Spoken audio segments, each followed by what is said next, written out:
మా ప్రభుత్వంపై గౌరవ మాజీ మంత్రివర్యులు మాజీ ముఖ్యమంత్రి శ్రీ కేసీఆర్ గారి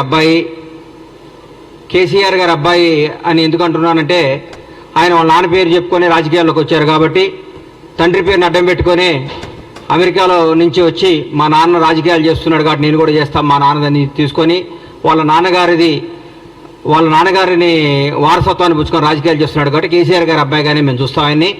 కేటీఆర్ గారి గురించి మాట్లాడుతూ మా ముఖ్యమంత్రి గారిని కష్టపడి కష్టాన్ని ఇష్టంగా చేసుకొని ప్రజా సమస్యను తన సమస్యగా చేసుకొని 17 ఏళ్ల సుదీర్ఘ పోరాటం చేసి ఏ వారసత్వం లేకుండా ఏ బ్యాక్గ్రౌండ్ లేకుండా ఏ చరిత్ర లేకుండా ఒక రైతు బిడ్డలా పుట్టి కొండారెడ్డిపల్లి నుంచి తెలంగాణ రాష్ట్రానికి ముఖ్యమంత్రి అయ్యేదాకా వన్ మ్యాన్ షో ఒకటే పోరాట యోధుడిగా తన రాజకీయ ప్రయత్నించి మీరు పెట్టిన చిత్రహింసలు, మీరు పెట్టిన మానసిక క్షోభ, మీరు పెట్టిన ఆఖరికి తన కన్న కూతురు పెళ్లికప్పుడు కూడా మీరు పెట్టి జైల్లో పెట్టి మీరు పెట్టిన ఇబ్బందులన్నీ తట్టుకొని రాష్ట్రానికి ముఖ్యమంత్రిగా అయి 6 గ్యారంటీలను ఇచ్చిన హామీలను అద్భుతంగా అమలు చేస్తూ స్వచ్ఛమైన పరిపాలన, నీతివంతమైన పరిపాలన, నిజాయితీ గల పరిపాలన అందరికీ అందిస్తూ ఈరోజు భారతదేశంలో ప్రతి ఒక్క ముఖ్యమంత్రి మన ముఖ్యమంత్రి వైపు చూస్తూ రేవంత్ రెడ్డి గారు అద్భుతంగా చేస్తున్నాడు, తెలంగాణ రాష్ట్రంలో పరిపాలన బ్రహ్మాండంగా జరుగుతుంది, నీతివంతమైన పరిపాలన జరుగుతుంది చెప్పుకునే స్థాయికి తీసుకొచ్చినట్టే 2.5 నెలలు 3 నెలలు కూడా కాలేదు ఈ ప్రభుత్వంలో. తట్టుకోలేక బాధపడుతూ కేటీఆర్ గారి చుట్టూ ఏముంటుందంటే మన చుట్టూ వైఫై ఉన్నట్టు ఆయన చుట్టూ విపరీతంగా ఈగో ఉంటుంది. ఆ ఈగో తెంచుకోవాలంటే కొంచెం కష్టం. ఒకప్పట్లో చరిత్రలో బాలీవుడ్లో కొంతకాలం రాజేష్ ఖన్నా సూపర్ స్టార్గా ఉండేవాడు. ఆయన సినిమాలు ఫ్లాప్ అవుతున్నా కానీ ఆయన సూపర్ స్టార్ అనే భ్రమలో పెట్టారని పక్కన జనం అందరూ ఆయన్ని. తర్వాత అమితాబ్ బచ్చన్ వచ్చాడు, షోలో కొట్టాడు, అద్భుతమైన సినిమాలు తీసి సూపర్ స్టార్ అయిపోయాడు. ఇండియా మొత్తం అమితాబ్ బచ్చన్ పేరు ఎలుగుతున్నా కానీ రాజేష్ ఖన్నా ఏమనుకున్నాడు, నేనే సూపర్ స్టార్ని బాధ ఉండేవాడు. ఒక 10 ఏళ్ల తర్వాత ఏందయ్యా నా దగ్గరికి ఎవరు జనం వస్తలేరంటే, సార్ మీరు 10 ఏళ్ల ముందే మీరు సూపర్ స్టార్ పోయింది సార్, అమితాబ్ బచ్చన్ ఒక ఆయన వచ్చి సూపర్ స్టార్ అయిపోయాడు అని చెప్పుకుంటే అప్పుడు షాక్ తిన్నాడు. అట్లా ఇప్పుడు కేటీఆర్ గారు ఒక భ్రమలో ఉన్నాడు. నేను కేసీఆర్ గారి అబ్బాయిని, తెలంగాణ రాష్ట్రం మాది, తెలంగాణ సెంటిమెంట్ని మేమే కదా రగిలించుకొని మేమే దానికి పేటెంట్ తీసుకున్నాం కదా, మాదే కదా, నా దగ్గర రావట్లేదండి, నా నమ్ముకున్న వాళ్ళందరూ వెళ్ళిపోతున్నారేంది, నా అనుకున్న వాళ్ళందరూ లైఫ్లో సెటిల్ అయిపోతున్నారేంది, నాకు దూరం అయిపోతున్నారేంది, మానసిక క్షోభ. పగోడుకు కూడా ఆయనకు వచ్చిన కష్టం రాకూడదు, పగోడుకు కూడా కేటీఆర్కి వచ్చిన కష్టాలు రాకూడదని కోరుకుంటున్నా. ఎందుకంటే తను నమ్ముకున్న నాయకులందరూ నిన్ను చీదరించి వెళ్ళిపోతున్నారు. నా అనుకున్న వాళ్ళు, నాతో నా జీవితంలో ఉండాల్సిన వాళ్ళందరూ కానీ హ్యాపీగా లైఫ్లో సెటిల్ అయిపోతున్నారు పెళ్లి చేసుకొని. నీదంటూ ఎవడూ లేడు, నీకు చెప్పుకోవడానికి లేదు, నువ్వు రాజకీయ వారసత్వంగా రాజకీయ నాయకుడిగా డిజాస్టరు. టీఆర్ఎస్ పార్టీ కూడా రేపు బీఆర్ఎస్ పార్టీ మాకేమన్నా ప్రత్యర్థిగా ఏమైనా మాట్లాడితే మేము ఆశ్రయాలంటే హరీష్ రావు గారు ముందుకు వస్తున్నాడు.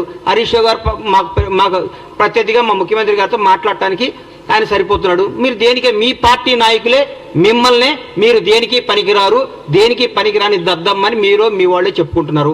పైగా మీరు ఎక్కడ సెక్స్ అయ్యారంటే ఒక 300-200 యూట్యూబ్ ఛానల్స్ పెట్టుకొని వాళ్ళతో ప్రత్యేకంగా తిట్టేయటం, వాళ్ళని తిట్టేయటం, రేవంత్ రెడ్డి గారిని తిట్టేయటం, కాంగ్రెస్ వాళ్ళని తిట్టేయటం, కాంగ్రెస్ తప్పులు.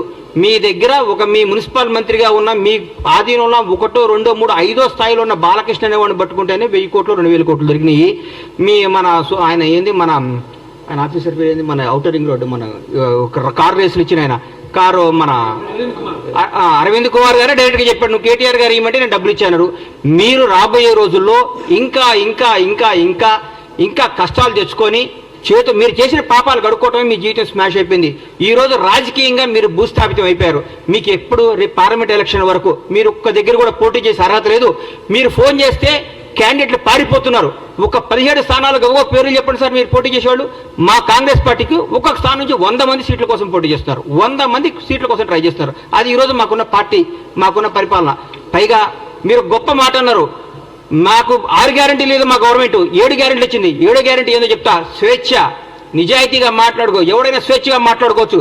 ఇది మహాత్మా గాంధీ ఇచ్చిన ఫ్రీడమ్ ఆఫ్ ఇండియా, స్వేచ్ఛ, ఇండిపెండెన్స్ లో మేము మాట్లాడుతున్నాం అని చెప్తున్నాం మీకు. జవహర్లాల్ నెహ్రూ బలపరిచిన పార్లమెంటరీ డెమోక్రసీలో ఉన్నాం మనం. సర్దార్ వల్లభాయ్ పటేల్ సృష్టించిన సోవియట్ రిపబ్లిక్ అనే పదాన్ని మేము గౌరవిస్తాం.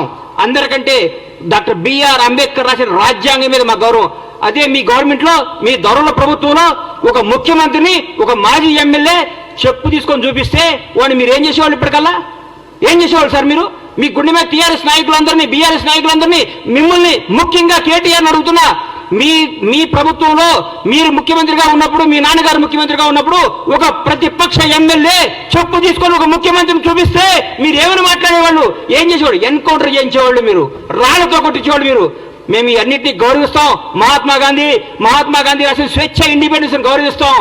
సర్దార్ వల్లభాయ్ పటేల్ రాసిన సోవియట్ రిపబ్లిక్ ని గౌరవిస్తాం. అంబేద్కర్ రాజ్యాంగం గౌరవిస్తాం. కాబట్టి రాజ్యాంగం చట్టం తను పని చేసుకొని పోతుంది.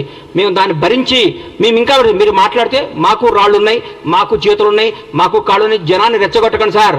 మీరు అడ్డం పెట్టి మీ స్వార్థం కోసం జనాన్ని బలి తీసుకోవద్దు. తెలంగాణ యువతను అన్యాయం చేయకండి, తెలంగాణ ప్రజలను నాశనం చేయకండి. మీరు రెచ్చగొట్టే విధానం మారుకోండి, పోరాడండి, కష్టపడండి, ఎందుకు ఓడిపోయింది తెలుసుకోండి, మాట్లాడండి. కానీ ముఖ్యమంత్రి రేవంత్ రెడ్డి గారు ముఖ్యమంత్రి అయితే 30 సీట్లు కూడా వచ్చాయి కదా.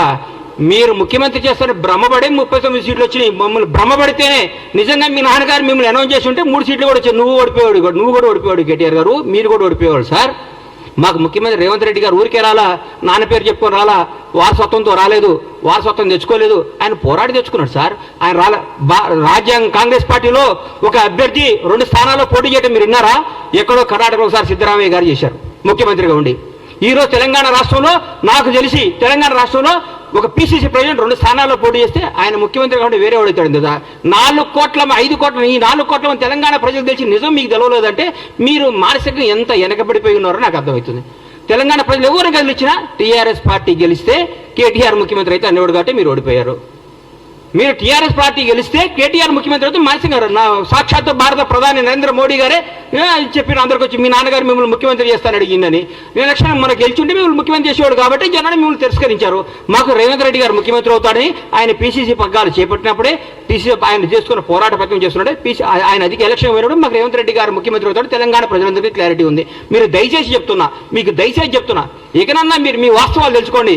మీరు తీసేసిన తహసీల్దారు, మీరు రిటైర్డ్ అయిపోయారు, మీరు రాజకీయంగా పనికిరారు, మీరు రాజకీయంగా వేస్ట్. మీరు మన అసెంబ్లీలో కూడా మీరు కామ్గా కూర్చుంటే హరీష్ రావు గారు మాట్లాడారు, మా వాళ్ళు సమాధానం చెప్పారు. మీరు దేనికి పనికిరారు, మీరు అమెరికాలో ఇల్లు కొనుక్కోవడానికి వెళ్ళొచ్చారు, మంచిగా సెటిల్ అవ్వండి, బాగుండండి, మీరు చేసిన తప్పులంటికి ఆన్సర్ ఇవ్వండి. తప్పులు చేస్తే చట్టం తన పని తను చేసుకోబోతుంది. మీ దగ్గర పనిచేసిన వాళ్ళే వచ్చి అప్రూవల్గా మారి బాబు మాకేం సంబంధం లేదు, కేటీఆర్ గారు చేయమంటే మేము తప్పులు చేసాం, మాకేం సంబంధం లేదని చెప్తున్నారు. అందరినీ లెక్కలతో తీసి మీ అందరికీ అప్పచెప్తాడు. ఇది తెలంగాణ ప్రజల సొమ్ము, ఇది తెలంగాణ ప్రజల ఆస్తి. దీన్ని ఎవరు దోసుకున్నా ఊరుకోరు, ఎవరు దోసుకున్నా ఒప్పుకోరు. చట్టం తను చేసుకోబోతుంది. దయచేసి మీ అందరికీ చెప్పేది ఏంటంటే కేటీఆర్ గారు దయచేసి మా ప్రభుత్వం చేస్తున్న పనులు మెచ్చుకోండి. మీరు మెచ్చుకోకపోయినా చూసి ఆనందించండి. అయ్యో మేము ఎందుకు చేయలేదా అని అనండి. మీరు గ్యారెంటీలు చేయలేరు అన్నారు, చేశారు కదా. 2 గ్యారెంటీలు అయిపోయినాయి, వచ్చి 2 రోజులు 2 గ్యారెంటీలు అయిపోయి 4 అయిపోయినాయి. ఆ 2 గ్యారెంటీ కూడా చేస్తారు. 2 రోజులు, 1 వారంలో నెలలోనూ చేసేస్తారు. ఇచ్చిన ప్రతి హామీని నిలబెట్టుకునే ప్రభుత్వం కాంగ్రెస్ ప్రభుత్వం. రేవంత్ రెడ్డి గారు బ్రహ్మాండంగా చేస్తున్నారు. దయచేసి మెచ్చుకొని మమ్మల్ని చూసి ఈర్ష్యపడకుండా అయ్యో నెక్స్ట్ భగవంతుడి వల్ల మేము అధికారంలోకి వస్తే 10 ఏళ్ల తర్వాత మేము ఇట్లా చేయాలని ఆలోచించండి కోరుకుంటూ సెలవు తీసుకుంటున్నాను. రోజా ఏం చెప్పారండి? రోజా గారి గురించి, రోజా డైమండ్ రాణి, ఆమె గురించి ఏం మాట్లాడతాం? ఆమెకు సీట్ వస్తుందో రాదో డౌటు. రోజా రేవంత్ రెడ్డి యాక్సిడెంటల్ సీఎం కాదు. ఆమె ఎవరి దగ్గర పనిచేస్తుంది? ఆయన యాక్సిడెంట్ సీఎం. రేవంత్ రెడ్డి గారు ఫైటర్ రేవంత్ రెడ్డి గారు ఫైటర్, పోరాడైన యోధుడు. భారతదేశంలో ఇట్లాంటి యోధులు చాలా తక్కువ మంది ఉంటారు. ఈయన యోధుడు. ఈయన పోరాడి కష్టపడి తనేందో నిరూపించుకొని ముఖ్యమంత్రి పదవి తెచ్చుకున్నాడు. యాక్సిడెంటల్ సీఎం అయితే నాన్నగారు చనిపోతేనో, నాన్నగారు వారసత్వం వస్తేనో, ఇంకోటి వస్తేనో, నీలాగా పులుసు వండి పెడితేనే వస్తుంది. నువ్వు పులుసు వండి పెట్టావు కాబట్టి నువ్వు పులుసు పాపవు. నువ్వు వదిలేయి. నువ్వు రేపో మాపో మాజీ అవుతావు. ఆ మాజీ ఈ మాజీ కలిసి పెట్టి ఇక్కడ వచ్చి జబర్దస్త్ ప్రోగ్రామ్ చేసుకుంటా, పగల జబర్దస్త్ షూటింగు, నైట్ పూట ఏమో మాజీలు కలిసి తాజాగా కేజీలు తెచ్చుకొని పులుసు వండుకొని పెట్టుకోను. అంతేగాని మా ముఖ్యమంత్రి అనే స్థాయి నీది కాదమ్మా తల్లి. నువ్వు స్థాయి కాదు, నువ్వు ఐటెం రానివి, నువ్వు ఐటెంలానే ఉండు.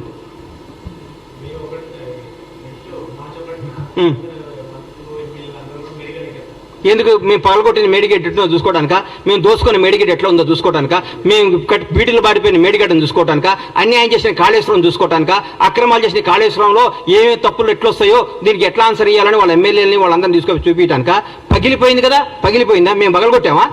మా ముఖ్యమంత్రి గారు, మా ఎమ్మెల్యేలు, మా మంత్రులపై పగలగొట్టి మీరు చూపించామా? మీరు కొట్టిన దాంట్లో పగిలిపోయింది, తప్పు ఒప్పుకోండి, దీన్ని బాగు చేయండి రా మా ప్రభుని ముఖ్యమంత్రి గారిని కోరుకోండి. దాన్ని ఎట్లా రిపేర్ చేయాలో, దాన్ని ఎట్లా ఓవర్కమ్ కావాలో, దాని ప్రజలకు ఎట్లా న్యాయం చేయాలో ఆలోచిస్తున్నాం. కానీ మీరు మేడిగడ్డ చూస్తేంది, పగిలిన మేడిగడ్డ అతుక్కుంటుందా? ఎట్లా ఎదుగు చూడండి, తప్పేముంది? మొన్నే రమ్మన్నారుగా ముఖ్యమంత్రి గారు మిమ్మల్ని అందరినీ ప్రతి ఒక్కరిని ఆహ్వానించారు కదా. ఆ రోజు తప్పించుకొని ఈ రోజు వస్తా అంటే మీరు ఎప్పుడైనా రండి. ఎవరిని? సీఎం గారు రాష్ట్రానికి ముఖ్యమంత్రి, బీఆర్ఎస్ పార్టీలో ఆయన ఎంప్లాయ్ కాదు. బీఆర్ఎస్ వాళ్ళు ఈయన చెప్పినప్పుడు వాళ్ళు రావాలి. చెప్పండి, రోజు ముఖ్యమంత్రి గారు టైం తీసుకోండి, ముఖ్యమంత్రి గారు వాళ్ళని తీసుకుని పోతారు, మళ్ళా చూపిస్తారు. మా ప్రజాప్రతినిధులు అందరూ మా ముఖ్యమంత్రి గారి నేతృత్వంలో అందరినీ తీసుకుని పోతారు. మీరు టైం చెప్పేందుకు రారు. మా చూడ జరిగేది పని ఉందని చెప్తాం కాదు కదా. ఒకరోజు టైం పెట్టుకోండి, ముఖ్యమంత్రి గారిని రండి, సార్ మేమేం తప్పు చేసాం చూపించమనండి. ఆయన పక్కాగా తీసుకుపోయి మీ అన్ని సమస్యలు చూపిస్తాడు మీకు ఆయన. థ్యాంక్ యూ అన్న.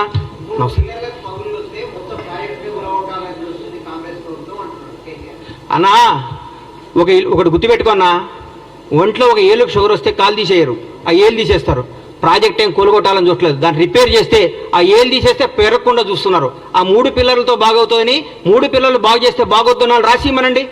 రేపొద్దున పెద్ద విపత్తు వస్తే కూడా మాదే బాధ్యతను రాసిమనండి. ఒకవేళ పొరపాటు మేడిగడ్డ పగిలిపోతే, మేడిగడ్డ పడిపోయి కొట్టుకోపోతే బీఆర్ఎస్ ప్రభుత్వం బాధ్యతను రాసిమని చెప్పండి. వాళ్ళు చెప్పినట్టు చేస్తారు. రేపొద్దున లక్షల కోట్ల జనం, వేల మంది ప్రాణాలు, కొన్ని కోట్ల ఆస్తులు రెస్పాన్సిబిలిటీ ఎవరు? రాజ్యాంగం. ఎవరు రెస్పాన్సిబిలిటీ? ప్రభుత్వ రెస్పాన్సిబిలిటీ. ఏది మంచో ఏది న్యాయమో అది చూస్తారు. మొత్తం పగిలిపోతే పనికి రానప్పుడు తీసేకేం చేస్తాం సార్? పనికి రానప్పుడు తీసేకి ఏం చేస్తారు? పనికి వస్తే పడగొట్టడానికి పిచ్చోళ్ళు ఇల్లు. పడికి వస్తే ఇంతమందికి ఉపయోగపడేది ఉంటే ఎందుకు పడగొడతారు దాన్ని? మీరు తప్పు చేస్తున్నారు. మీరు 3 పిల్లర్లు వస్తే, మనిషిలో 3 పిల్లర్లు వస్తే దాన్ని రేపు 3 పిల్లలు 30 పిల్లర్లు కాకుండా దీన్ని అరికట్టాలి. లేకుంటే 3 పిల్లలు రిపేర్ అయితే కథ ఉందంటే బాగొద్దని వాళ్ళు రాసిమనండి. ఈ మేడిగడ్డ, ఈ కాళేశ్వరం వల్ల ఏ నష్టం వచ్చినా, ఏ విపత్తు వచ్చినా ఏదైనా బాధ్యత మాది అని రాసిమనండి. దాని ప్రకారం పోదాం. రేపైనా పొరపాటు జరగడం జరిగితే కొన్ని వేల ప్రాణాలు, లక్షల ప్రాణాలు పోతాయి, కొన్ని కోట్ల ఆస్తులు అన్యాయం అయిపోతాయి. ఎవరు దానికి రెస్పాన్సిబిలిటీ? నువ్వా కేటీఆర్ రెస్పాన్సిబిలిటీ?